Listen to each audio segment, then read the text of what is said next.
بے شک ہم نے انسان کو بڑی مشقت میں پیدا کیا ہے۔ سورہ انشقاق کے اندر بھی اس طرح کی آیات آئی تھی، میں نے ڈیٹیل گفتگو کی تھی کہ ہر شخص مشقت میں پیدا کیا گیا ہے، پیدائش سے لے کے مرتے دم تک انسان مشقت میں، خصوصاً جب وہ جوانی کی عمر میں قدم رکھتا ہے تو مشقت میں اضافہ ہو جاتا ہے، اور وقت کے ساتھ ساتھ انسان پہ برا وقت ہی آتا ہے، اچھا وقت نہیں آتا۔ انسان کی مصروفیات بڑھ جاتی ہیں، انسان کی تگ و دو بڑھ جاتی ہے، اولاد کی تربیت کا معاملہ، ان کے رزق کا بندوبست کرنا، ظاہر ہے اللہ نے اسباب کے ساتھ چیزوں کو جوڑا ہوا ہے، تو پوری زندگی انسان مشقت کاٹتا رہتا ہے۔ لیکن کامیاب ہیں وہ لوگ جن کی یہ مشقت اللہ کے لیے ہوتی ہے، چاہے وہ اپنے بیوی بچوں کے لیے بھی کر رہے ہیں، لیکن خدا ٹاپ پرائرٹی رہے، اللہ کو ترجیح اول مانے۔ جیسے ہی اللہ کے حوالے سے ترجیح ہٹ گئی تو آپ کی بڑی سی بڑی نیکی بھی زیرو سے ملٹیپلائی ہو جائے گی۔ ایک شخص رزق حلال کما رہا ہے، اس کے لیے نیکی ہے، لیکن اگر اس کی وجہ سے وہ نمازیں چھوڑ رہا ہے، روزے چھوڑ رہا ہے، اللہ کے احکامات کو پامال کر رہا ہے، تو یہ اس کی نیکی پھر کس کام کی ہے؟ وہ تو پھر کئی اور لوگ بھی کر رہے ہیں۔ کیا دنیا میں لاکھوں غیر مسلم ایسے نہیں ہیں جو حلال کما رہے ہیں؟ بڑے بڑے اپ رائٹ قسم کے لوگ ہیں، اس طرح کے آپ کو مسلمانوں میں دکھانے مشکل ہو جاتے ہیں، لیکن جب تک خدا کے ساتھ کمٹمنٹ نہیں ہوگی آپ کی نیکیوں کا آپ کو فائدہ نہیں ہوگا۔ تو انسان کو مشقت میں اللہ نے پیدا کیا، ماں کو بھی مشقت اٹھانی پڑتی ہے، باپ کو بھی اٹھانی پڑتی ہے، اور انسان جب یعنی بچپن میں تو اس کی بڑی بادشاہ والی زندگی ہوتی ہے، جو جوانی میں قدم رکھتا ہے اس کی مشقت کا دور شروع ہو جاتا ہے، حتیٰ کہ انسان اس زندگی سے فارغ ہو جاتا ہے۔ اتنی تکلیفیں اٹھانے کے بعد ابھی آخرت کی تکلیفیں باقی ہیں۔ اگر کسی نے دنیا میں اللہ کی مرضی کی زندگی گزاری تو اس کی یہ مشقت عارضی ہے، ہمیشہ کی کامیابیاں اس کا مقدر ہے، اور اگر کسی نے دنیا اپنی مرضی کی گزاری تو یہاں پہ کتنی عیاشی کر لے گا، وہ الٹیمیٹلی مر کے ہمیشہ کی زندگی میں اللہ تعالیٰ کے حضور اسے ناکامی کا سامنا کرنا پڑے گا، اور ہمیشہ کی مشقتیں، ذلت اور عذاب اس کا مقدر ہونے والی ہیں، وَلِعَوْذُ بِاللَّهِ تعالیٰ۔ تو انسان کی کوشش ہوتی ہے، اب وہ کوشش اگر پازیٹیو ہے رزلٹ پازیٹیو نکلے گا، نیگیٹو ہے تو نیگیٹو نکلے گا۔ اسی کا ذکر اب آگے آ رہا ہے، أَيَحْسَبُ أَن لَّن يَقْدِرَ عَلَيْهِ أَحَدٌ، کیا انسان یہ گمان کرتا ہے کہ اس پر کسی کا بس نہیں چلے گا؟ یعنی وہ اگر دنیا اپنی مرضی کی گزار ہے تو یہ سمجھ رہا ہے آخرت بھی اپنی مرضی کی گزارے گا؟ نہ، ایسا نہیں ہوگا۔ یقول اہلکت مالا لبدا، بڑے فخر سے کہتا ہے کہ میں نے تو بڑا مال خرچ کیا ہے۔ اسپیسیفکلی تو اشارہ ہے مشرکین عرب کے ان امیر لوگوں کی طرف جن کا ذکر قرآن پاک میں کئی جگہ ہے کہ وہ بڑا فخر کرتے تھے کہ ہم حرم مکہ کی جو خدمت ہے وہ ہمارے ذمہ ہے، ہم یہاں پہ حاجیوں کے اوپر جو ہے وہ خرچہ بھی کرتے ہیں، اللہ کی راہ میں لوٹاتے ہیں۔ اللہ فرماتا ہے ان اعمال کا فائدہ نہیں ہے جب تک تم اللہ کی توحید اور اس کے نبی علیہ السلام کی رسالت پر ایمان نہیں لاؤ گے، شرک سے کنارہ کشی اختیار نہیں کرو گے، تو یہ حاجیوں کے اوپر کھانا پینے کے اوپر پیسے صرف کرنا، یہ مال جو تم لگا رہے ہو اور بڑی اکڑ رہے ہو کہ اللہ کے حضور اس کا کوئی اجر ملے گا، کوئی اجر نہیں ہے اس کا۔ اَيَحْسَبُ أَن لَّمْ يَرَهُ أَحَدٌ، کیا وہ خیال کرتا ہے کہ اسے کسی نے نہیں دیکھا؟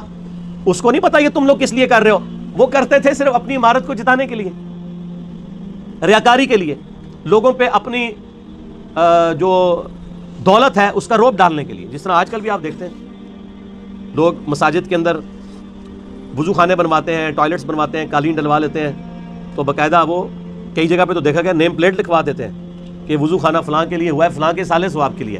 بھائی اگر سالے ثواب کے لیے بھی ہے تو اللہ کو تو پتہ ہے نا، آپ کے لکھنے کا تو اللہ محتاج نہیں ہے، نیکیوں کو تو چھپانا چاہیے، یہ خطرہ ہے کہ آپ کی نیکیاں برباد ہو جائیں۔ اور کئی لوگ تو جو ہے وہ حرام کے مال سے جو ہے اس طرح کے معاملات چل رہے ہوتے ہیں ان کے، اور وہ یہ سمجھتے ہیں کہ ہم اللہ کی راہ میں تھوڑا سا پیسہ خیرات کر کے اپنے باقی کے مال کو حلال کر لیں گے۔ ایسا نہیں ہوگا، اللہ تعالیٰ بہت غیرت مند ہے۔ صحیح مسلم میں حدیث ہے قیامت والے دن ایک سخی کو، ایک شہید کو اور ایک قاری کو بلایا جائے گا۔ اللہ تعالیٰ شہید سے پوچھے گا تجھے میں نے اتنی صحت دی، گیون سرکمسٹانسز تیرے لیے فیوریبل کیے، تو نے اس کے بدلے میں میرے لیے کیا کیا؟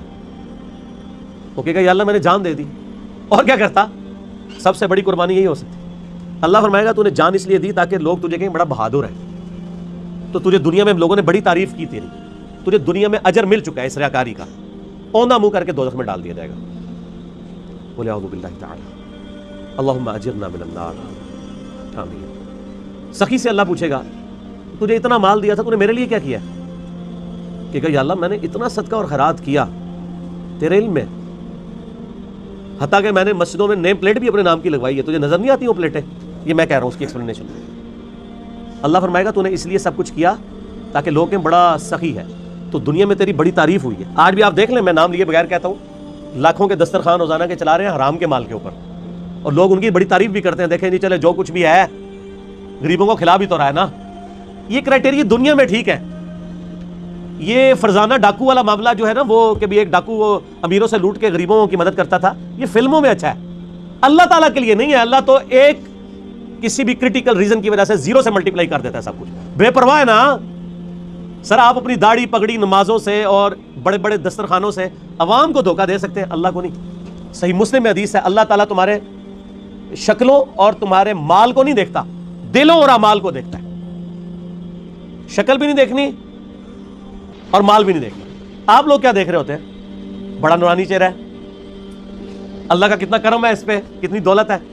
اور اللہ کا فرمایا دل اور اعمال، حتیٰ کہ صحیح بخاری میں آتا ہے اور اس کا ذکر اشارتاً سورہ توبہ میں بھی آیا ہے. جب نبی علیہ السلام نے اپیل کی نا غزوہ تبوک کے موقع پر، رومن امپائر سے لڑنا تھا، سب سے بڑی سپر پاور، تو چندے کی اپیل کی، تو ایک صحابی نے پوری رات ایک یہودی کی یعنی مزدوری کرنے کے بعد اس کو ایک مٹھی جو ہے نا وہ کھجوریں ملی معاوضے کے طور پہ. بارٹر سسٹم تھا نا، ضروری نہیں کرنسی ملتی تھی، کھجوریں مل جاتی تھیں، جو کے دانے مل جاتے تھے، گندم مل جاتی تھی. اور وہ ایک مٹھی کھجور لا کر نبی علیہ السلام کے پاس پیش کرتا ہے کہ میری طرف سے یہ جہاد کے لیے قبول کریں. وہاں پہ منافقین ہوتے ہیں جو اوپر سے مسلمان ہیں، واپس میں ایک دوسرے سے ٹھٹا مذاق کرتے ہیں کہ یہ دیکھو ایک مٹھی کھجور سے کیا فرق پڑنا ہے. ٹھیک ہے. اور نبی علیہ السلام اتنے خوش ہوتے ہیں کہ آپ علیہ السلام ان کھجوروں کو وہ جو جتنا مال ہے اس کے اوپر یوں بکھیرتے ہیں اور فرماتے ہیں یہ سب پہ بھاری ہے. پیچھے اخلاص ہے نا. اسی لیے دیکھیں نیکیاں قیامت والے دن گنی نہیں جانی، تولی جانی ہے. مکے کے اندر رہنے والا شخص جو روزانہ 5 وقت نماز حرم میں پڑھتا ہے، ہزاروں لاکھوں نمازوں کا ثواب کماتا ہے. این ممکن ہے کہ اس کی لاکھوں نمازیں. ایک وہ شخص جو سڑک کے کنارے مزدوری کرتا ہے، وہ مسجد تک بھی جانے میں اس کو تردد ہے، اور وہیں پہ وہ اپنا کپڑا ڈال کے جون جولائی کی تپتی دوپہر کے اندر سڑک کے کنارے کسی درخت کی چھاؤں میں صرف فرض ہی ادا کر لیتا ہے. اس کی ایک نماز ظہر ہو سکتا ہے اس کی ہزاروں نماز ظہر جو حرم میں ہے اس سے بڑھ کر ہو، کیونکہ اللہ نے نیکیاں تولنی ہے، گننی نہیں ہے. اگر کسی کے پاس 5 نوٹ 10-10 روپے کے ہوں اور ایک نوٹ 5000 روپے کا ہو تو ورث کس کی زیادہ ہے؟ 5000 کی. اگرچہ نوٹ وہ ایک ہے لیکن اس کی ویلیو زیادہ ہے. اسی طریقے سے اگرچہ حرم میں نیکیاں زیادہ ہیں لیکن ان کی ویلیو ورتھ، اسی کو وہ کہا جاتا ہے نا کہ اللہ تعالیٰ کوالٹی دیکھتا ہے، کوانٹٹی نہیں دیکھتا. کوالٹی اس کی زیادہ ہے. اس کو جو اللہ نے حالات و واقعات دیے تھے اس میں بیسٹ وہی پرفارم کر سکتا تھا. تو قیامت والے دن نیکیاں تولی جائیں گی، گنی نہیں جائیں گی. اور پھر اس میں آتا ہے کہ تیسرا قاری بلایا جائے گا، عالم، قرآن کا حافظ. صحیح مسلم کے الفاظ ہیں. ہاں بھائی قرآن کا علم دیا تھا، کیا کیا؟ کہ یا اللہ میں نے تو اتنے لوگوں کو تقریریں کی، اتنے واعظ کیے، اتنے درس قرآن دیے، یہ کرتا رہا. اللہ نے فرمایا وہ اس لیے کرتا رہا کہ لوگ تیری بڑی تعریف کریں کہ تو بڑا علامہ ہے. تو دنیا میں تیری تعریف ہوئی ہے، اتنے بڑے بڑے اشتہار تیرے نام کے نہیں چھپتے تھے جس کے آگے پیچھے اتنی لمبی لمبی دمیں لگی ہوئی ہوتی تھی. تو تجھے دنیا میں اجر مل چکا ہے، اس کو بھی اوندا منہ کر کے دوزخ. تو ریاکاری کے ساتھ اعمال ایکسیپٹیبل نہیں ہے. ایحسب ان لم یرہ احد، کیا اس نے یہ خیال کیا کہ اسے کوئی دیکھ نہیں رہا؟ الم نجعل لہ عینین، کیا ہم نے ان کے لیے 2 آنکھیں نہیں بنائیں؟ اب یہ اللہ تعالیٰ انسانوں کو مخاطب کر رہا ہے کہ جو میں نے تمہیں نعمتیں دی ہیں ان پر غور و تفکر کرو، اور پھر اس کا تقاضا کیا ہے وہ بھی آگے بیان ہوگا. ہم سب جتنے 100+ یہاں لوگ بیٹھے ہیں یا ہزاروں لوگ جو ویڈیو میں دیکھیں گے، کہ پوری دنیا کے انسان اپنے آپ کو سامنے رکھیں. اللہ تعالیٰ آپ سے مخاطب ہے. الم نجعل لہ عینین، کیا میں نے تم لوگوں کو آنکھیں نہیں دیں؟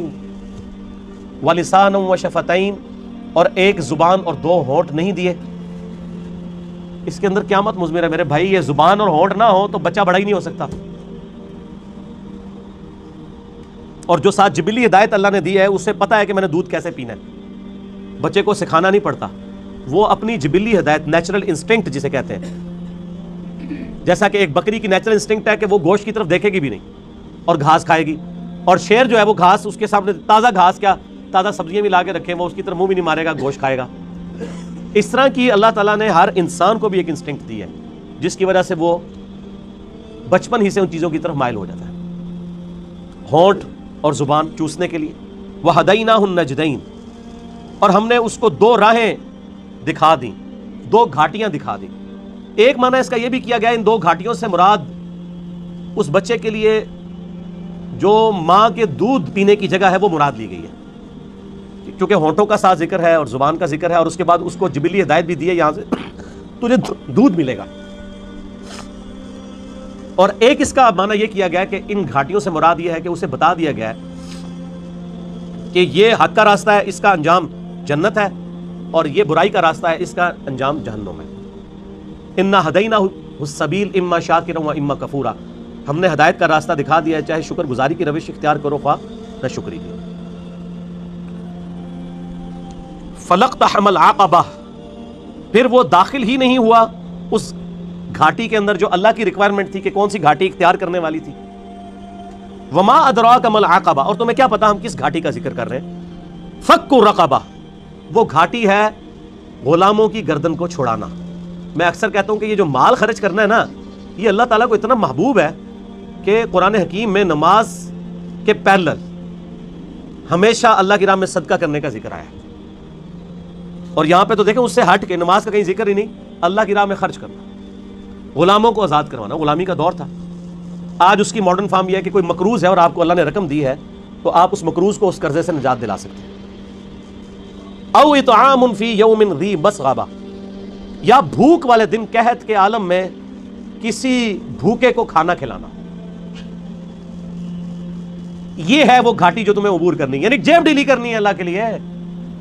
اللہ کے لیے جیب وہی ڈھیلی کرے گا جس کی یہ عقیدت ہوگی اللہ کے ساتھ، اور یہ عقیدہ وابستہ ہوگا کہ میں جو مال اللہ کی راہ میں خرچ کر رہا ہوں الٹیمیٹلی اس کا بدلہ مجھے اللہ تعالیٰ نے آن دا ڈے آف ججمنٹ قیامت کے دن دینا ہے۔ دنیا میں تو اگر آپ سے گورنمنٹ کہے کہ آج 10 روپے خرچ کرو، ہفتے بعد 1 لاکھ روپے لے لینا، تو سب لوگ کہیں گے جی ہمارے پاس تو کافی پڑے ہوئے گھر، یہ بھی لے لیں، اور لاکھ کے ساتھ ڈبل شاہ کے کئی واقعات آپ کے ملک میں نہیں آتے۔ اور اللہ کیا فرما رہا ہے سورہ البقرہ میں؟ 700 گنا تک کر کے لوٹاؤں گا، 700 گنا، اور یہ فرمایا جس کے لیے چاہوں گا اس سے بھی زیادہ اس کے لیے لوٹا دوں گا۔ اتنا بڑا پروفٹ تو کوئی بھی نہیں دیتا۔ اور اس دن جس دن کی کرنسی صرف نیکی ہے، قیامت کے دن، قرآن حکیم میں کئی جگہ آیا نا، اگر کسی شخص کو یہ اختیار دیا جائے کہ اس زمین اور اس کے مثل اور سونا، پوری زمین جتنا سونا بھی خیرات کر دیا جائے، تو کہے گا یا اللہ میں خیرات کرتا ہوں مجھے دوزخ سے رہائی مل جائے۔ تو یہاں تو اللہ تعالیٰ آپ سے اتنا بڑا سونا ڈیمانڈ نہیں کر رہا، گیون سرکمسٹانسز میں جو جتنا افورڈ کر سکتا ہے اللہ کی راہ میں خرچ کرے۔ بھوکے کو کھانا کھلانا، اور یہ کھانے کھلانا چاہیے۔ آج کل یہ جو بھوکے جعلی قسم کے پھر رہے ہیں نا زیادہ تر، ان کو بھی جو ہے نا ایڈریس کرنے کا بڑا آسان طریقہ ہے۔ جو کہتا ہے نا جی میں نے روٹی کھانی ہے، مجھے 10 روپے دیں، اس کو کہ چلو روٹی کھلا دیتے ہیں، آؤ ہوٹل پہ بیٹھو کھاؤ روٹی، پیمنٹ کر دوں گا۔ وہ بیسیکلی پیسہ مانگنے کے لیے انہوں نے ایک جو ہے ذریعہ اڈاپٹ کیا ہوا ہوتا ہے، انہوں نے وہ روٹی نہیں کھانی ہوتی ہے، وہ پروفیشنل ہوتے ہیں۔ لیکن یہ یاد رکھیے گا قرآن حکیم میں ایون اگر کوئی پروفیشنل بیگر بھی، کوئی بھکاری آپ کے پاس آ جاتا ہے، آپ کو یہ اجازت نہیں کہ آپ اسے ڈانٹیں، آپ ڈانٹیں گے نہیں اسے، بلکہ آپ اس کو جو ہے وہ پیار محبت کے ساتھ جو ہے وہ اس کے راستے کے اوپر چلا دیں گے، اسے کہیں گے بھائی اللہ تعالیٰ آپ کی مدد فرمائے۔ ڈانٹنے کی اسلام میں اجازت نہیں ہے۔ اگر آپ پیسے نہیں دے سکتے تو یہ حق آپ کو کس نے دیا کہ آپ کسی کو ڈانٹیں؟ آپ نے کیا اس شخص کو خریدا ہوا ہے کہ آپ اسے ڈانٹیں گے؟ کوئی آتا ہے آپ اس کو دعا ہی دے دیں کہ اللہ تعالیٰ آپ کی اس پریشانی کو دور فرمائے۔ اور اگر کوئی روٹی کا طلبگار ہے اور آپ کھلا سکتے ہیں تو ہوٹل پہ اس کو لے جائیں، کھلا دیں۔ اور آپ دیکھیں گے اکثر لوگ ہی فارغ ہو جاتے ہیں۔ کئی لوگ مسجدوں میں کھڑے ہوتے ہیں، او جی جیب کٹ گئی ہے، فلاں شہر جانا ہے، کرایہ چاہیے۔ آپ ان کو اگر کہیں کہ ہاں آپ کو بس میں بٹھا دیں تو 100 میں سے شاید 2 یا 3 بندے تیار ہوں گے۔ تو مقصد تو ان کا جانا تھا۔ میں تو یہی کرتا ہوں، اگر کسی کو اس طریقے سے معاملہ ہو تو میں تو پھر اس کو بس میں بٹھا کے آتا ہوں، کنڈکٹر کو کرایہ اس کے ہاتھ میں، اور ساتھ کیا کہتا ہوں کہ اگر یہ اترے تو کرایہ تیرا، چلو اس غریب کے کام آ جائے نا، اس کو نہیں دینا جس نے 2 نمبری کی ہے، جھوٹ بولا ہے، اگر ایسا کوئی کرے تو۔ یتیمن ذا مقربہ، یا یتیم جو کہ رشتہ دار بھی ہو اسے کھانا کھلایا جائے۔ او مسکینن ذا متربہ، یا مسکین جو ہے جو خاک نشین ہے، مٹی پہ بیٹھنے والے جن کے پاس جگہ بھی نہیں ہے، ان کو کھانا کھلانا، یہ اللہ تعالیٰ کے حضور نیکیوں میں سے ایک نیکی ہے۔ ثم کان من الذین آمنوا وتواصوا بالصبر وتواصوا بالمرحمہ، پھر اس کے بعد ایمان والوں سے جو ایک دوسرے کو نصیحت کرتے ہیں صبر کی، اور ایک دوسرے کو رحمت کی نصیحت کرتے رہتے ہیں۔ دیکھیں اللہ کی راہ میں صدقہ اور خیرات کرنے کے بعد اللہ تعالیٰ نے ایمان لانے کا ذکر کیا ہے اور اللہ کی راہ میں جو صبر و استقامت ہے اس کا ذکر کیا ہے، صرف امپورٹنس بتانے کے لیے کہ اللہ کی راہ میں جیب ڈھیلی کرنے کی کتنی امپورٹنس ہے۔ ایمان لانے والے، صبر اختیار کرنے والے اور صبر کی تلقین کرنے والے، یہ تو خیر ڈیٹیل آگے سورۃ العصر میں آئے گی نا، جو 4 کامیابی کے لیے شرائط ہے ان میں آخری 2 شرائط یہی ہیں کہ آپ نے حق بات کی تلقین کرنی ہے اور صبر کی تلقین کرنی ہے۔ اولئک اصحاب المیمنہ، یہی وہ لوگ ہیں جو قیامت والے دن دائیں ہاتھ والے ہوں گے، یعنی ان کا نامہ اعمال ان کے دائیں ہاتھ میں دیا جائے گا۔ والذین کفروا، وہ جو انکار کرنے والے ہیں، ناشکری کرنے والے ہیں، بآیاتنا، ہماری آیات کی، ہم اصحاب المشأمہ، وہ لوگ ہوں گے بائیں ہاتھ والے، علیہم نار مؤصدہ، ان پر قیامت کے دن آگ چھا رہی ہوگی۔ بولے اعوذ باللہ تعالی، اللہم اجرنا من النار، آمین۔ یہ قرآن کا اسلوب ہے کہ جب بھی اہل ایمان کا ذکر ہوتا ہے نا تو ساتھ ہی ساتھ فاسقین کا اور اہل جہنم کا بھی ذکر ہوتا ہے، اہل جنت کا ذکر ہوتا ہے تو اہل جہنم کا بھی ذکر ساتھ میں ہوتا ہے، کیونکہ دونوں چیزیں پیرلل میں ہیں۔ صرف یہ نہیں ہے کہ میٹھی نیند آپ کو سلا دیا جائے، تصویر کا دوسرا رخ بھی دکھایا جاتا ہے کہ بھائی بڑے معاملات سخت ہونے والے ہیں۔